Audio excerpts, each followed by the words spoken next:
વાત કરીએ છોટાઉદેપુરની Chhota Udepur run for vote થકી અવશ્ય મતદાન કરવાનો સંદેશો પાઠવવામાં આવી રહ્યો છે। આ અંતર્ગત વાત કરીએ તો મોટી સંખ્યામાં વિવિધ સરકારી કચેરીઓના અધિકારીઓ તેમજ કર્મચારીઓ જોડાયા હતા। તો લોકસભા સામાન્ય ચૂંટણી 2024 અંતર્ગત આગામી તારીખ 7/5/2024ના રોજ મતદાન થનાર છે। છોટાઉદેપુર જિલ્લાના વધુમાં વધુ નાગરિકો તેમના મતાધિકારનો ઉપયોગ કરે તે માટે જિલ્લા ચૂંટણી અધિકારી અને જિલ્લા કલેક્ટર અનિલ ધામેલિયાના માર્ગદર્શન હેઠળ વિવિધ મતદાન જાગૃતિ કાર્યક્રમોનું આયોજન કરવામાં આવી રહ્યું છે।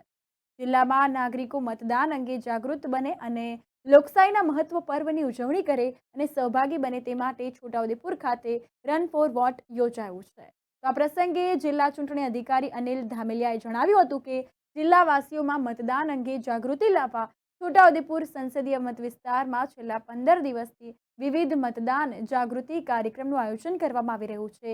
તે અંતર્ગત રંગોળી સ્પર્ધા, મહેંદી સ્પર્ધા, ફ્લેશ મોબ રેલી તેમજ સાયકલ રેલી જેવા કાર્યક્રમો યોજવામાં આવ્યા છે। આ અંતર્ગત વધુમાં વધુ મહિલાઓ, વૃદ્ધો અને દિવ્યાંગો માટે અલગથી વ્યવસ્થા પણ ઊભી કરવામાં આવી છે અને મોટી સંખ્યામાં લોકોને મતદાન કરવા માટે આહવાન આપવામાં આવ્યું। 7મી તારીખે સવારે 7 થી સાંજે 6 કલાક સુધી મતદાન કરી શકાશે। મતદાન મથકમાં કોઈ પણ નાગરિક મોબાઈલ લઈને નહીં જઈ શકે। આ અંતર્ગત કોઈ મતદાર પાસે ચૂંટણી કાર્ડ ન હોય તો તેની અવેજીમાં માન્ય દસ્તાવેજોથી પણ મતદાન કરી શકાશે। રન ફોર વોટ જિલ્લા સેવા સદનથી શરૂ થઈ ફાયર સ્ટેશનથી જમણી બાજુ થઈ state bank circle, ST depot, petrol pump, 4 રસ્તાની જમણી બાજુ થઈ જિલ્લા સેવા સદન ખાતે સમાપ્ત થઈ હતી। તો ચૂંટણી અધિકારી સાથે રન ફોર વોટ જિલ્લા વિકાસ અધિકારી સચિન કુમાર, નિવાસી અધિક કલેક્ટર શૈલેષ ગોકલાણી, પ્રાંત અધિકારી વિમલ બારોટ તેમજ રમતગમતના અધિકારી, વિવિધ સરકારી કચેરીના અધિકારી, કર્મચારીઓ, પોલીસ કર્મીઓ અને નગરજનો મોટી સંખ્યામાં જોડાયા હતા। છોટાઉદેપુર જિલ્લાની અંદર છેલ્લા 15 દિવસથી આપણે મતદાન જાગૃતિના વિવિધ કાર્યક્રમો હાથ ધરેલા હતા। આ અંતર્ગત આપણે અવસર ડિસ્કાઉન્ટ, એ ઉપરાંત સાયકલ રેલી, આજે આપણે રન ફોર વોટનું આયોજન કરેલું છે। આજે મતદાન જાગૃતિના વિવિધ કાર્યક્રમોનો છેલ્લો દિવસ છે।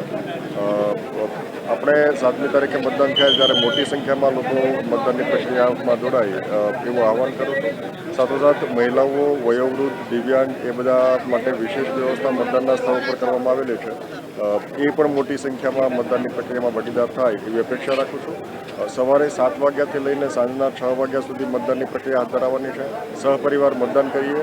મતદાન કરવા જતી વખતે મોબાઈલ ફોન કે અન્ય ઇલેક્ટ્રોનિક ડિવાઇસીસ આપણે સાથે ન રાખીએ અને આપણે જે એપિક અથવા અન્ય જે વૈકલ્પિક ડોક્યુમેન્ટ ઇલેક્શન કમિશન મારફતે સૂચવવામાં આવ્યા છે એ સાથે રાખીને મતદાનની પ્રક્રિયામાં ભાગીદાર